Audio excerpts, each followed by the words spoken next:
ಆದಿಕಾಂಡ ಅಧ್ಯಾಯ 20.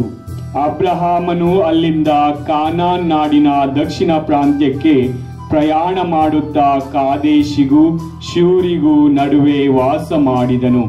ಕೆಲವು ಕಾಲ ಗೆರಾರಿನಲ್ಲೂ ಇದ್ದನು. ಅಲ್ಲಿದ್ದಾಗ ಅಬ್ರಹಾಮನು ತನ್ನ ಹೆಂಡತಿ ಸಾರಳು ತನಗೆ ತಂಗಿ ಆಗಬೇಕೆಂದು ಹೇಳಿಕೊಂಡನು. ಈ ಕಾರಣ ಗೆರಾರಿನ ಅರಸನಾದ ಅಬಿಮಲೇಕನು ಆಕೆಯನ್ನು ಕರೆಸಿ ತನ್ನ ಮನೆಯಲ್ಲಿ ಸೇರಿಸಿಕೊಂಡನು. ಆದರೆ ದೇವರು ಅಬಿಮಲೇಕನಿಗೆ ಕನಸಿನಲ್ಲಿ ಕಾಣಿಸಿಕೊಂಡು, ನೀನು ಆ ಮಹಿಳೆಯನ್ನು ಸೇರಿಸಿಕೊಂಡ ಕಾರಣ ಸಾಯತಕ್ಕವನು, ಆಕೆಗೆ ಗಂಡನಿದ್ದಾನೆ ಎಂದರು.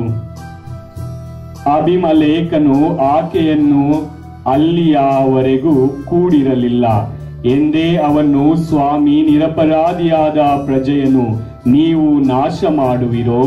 ಆ ಮನುಷ್ಯನೇ ಈಕೆ ನನಗೆ ತಂಗಿಯಾಗಬೇಕೆಂದು ಹೇಳಿದ. ಈಕೆಯು ಆತನು ನನಗೆ ಅಣ್ಣನಾಗಬೇಕೆಂದು ಹೇಳಿದಳು. ಈ ಶುದ್ಧ ಮನಸ್ಸಿನಿಂದ ಹಾಗೂ ಶುದ್ಧ ಹಸ್ತದಿಂದ ಈ ಕಾರ್ಯ ಮಾಡಿದೆ ಎಂದನು. ಅದಕ್ಕೆ ದೇವರು ಪ್ರತ್ಯುತ್ತರವಾಗಿ, ನೀನು ಶುದ್ಧ ಮನಸ್ಸಿನಿಂದ ಈ ಕಾರ್ಯ ಮಾಡಿದೆ ಎಂದು ನಾನು ಬಲ್ಲೆ. ಆದ ಕಾರಣವೇ ನನಗೆ ವಿರುದ್ಧವಾಗಿ ನೀನು ಪಾಪ ಮಾಡದಂತೆ ತಡೆದು ಆಕೆಯನ್ನು ಮುಟ್ಟಗೊಡಿಸಲಿಲ್ಲ. ಈಗ ಆ ಮನುಷ್ಯನ ಹೆಂಡತಿಯನ್ನು ಮರಳಿ ಅವನಿಗೆ ಒಪ್ಪಿಸಿಬಿಡು.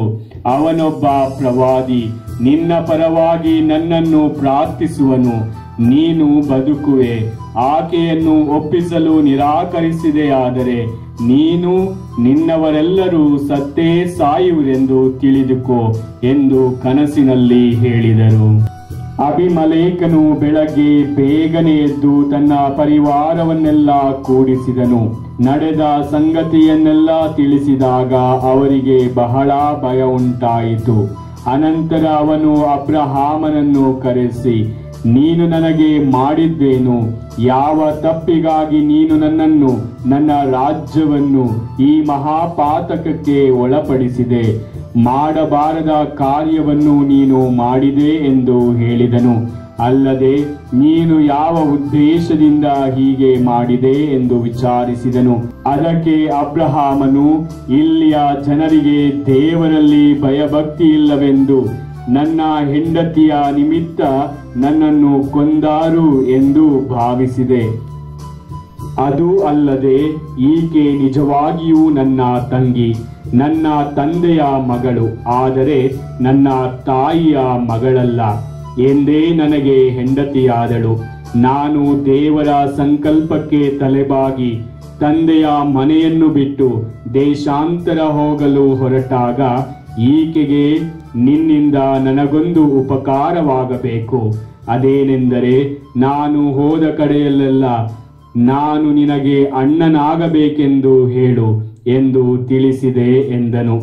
ಆಗ ಅಬಿಮಲೇಕನು ಅಬ್ರಹಾಮನಿಗೆ ದನ ಕುರಿಗಳನ್ನು ದಾಸ ದಾಸಿಯರನ್ನು ಕೊಟ್ಟು ಅವನ ಹೆಂಡತಿ ಸಾರಳನ್ನು ಅವನಿಗೆ ಒಪ್ಪಿಸಿದನು. ಅದು ಅಲ್ಲದೆ, ಇಗೋ ನನ್ನ ನಾಡು ನಿನಗೆ ತೆರೆದಿದೆ, ಇಷ್ಟ ಬಂದ ಕಡೆ ಹೋಗಿ ವಾಸ ಮಾಡು ಎಂದನು. ಸಾರಳಿಗೆ ಅವನು ಹೇಳಿದ್ದೇನೆಂದರೆ, ನಿನ್ನ ಅಣ್ಣನಿಗೆ 1000 ಬೆಳ್ಳಿ ನಾಣ್ಯಗಳನ್ನು ಕೊಟ್ಟಿದ್ದೇನೆ. ಇದರಿಂದ ನೀನು ನಿರ್ದೋಷಿ ಎಂದು ರುಜುವಾತಾಗಲಿ, ನೀನು ತಪ್ಪು ಮಾಡಿಲ್ಲವೆಂದು ಎಲ್ಲರಿಗೂ ಸ್ಪಷ್ಟವಾಗಲಿ. ತರುವಾಯ ಅಬ್ರಹಾಮನು ಅಬಿಮಲೇಕನಿಗೋಸ್ಕರ ದೇವರಲ್ಲಿ ಪ್ರಾರ್ಥನೆ ಮಾಡಿದನು. ದೇವರು ಅಬಿಮಲೇಕನನ್ನು, ಅವನ ಪತ್ನಿಯನ್ನು ಹಾಗೂ ದಾಸಿಯರನ್ನು ಗುಣಪಡಿಸಿದರು. ಅವರಿಗೆ ಮಕ್ಕಳಾದರು.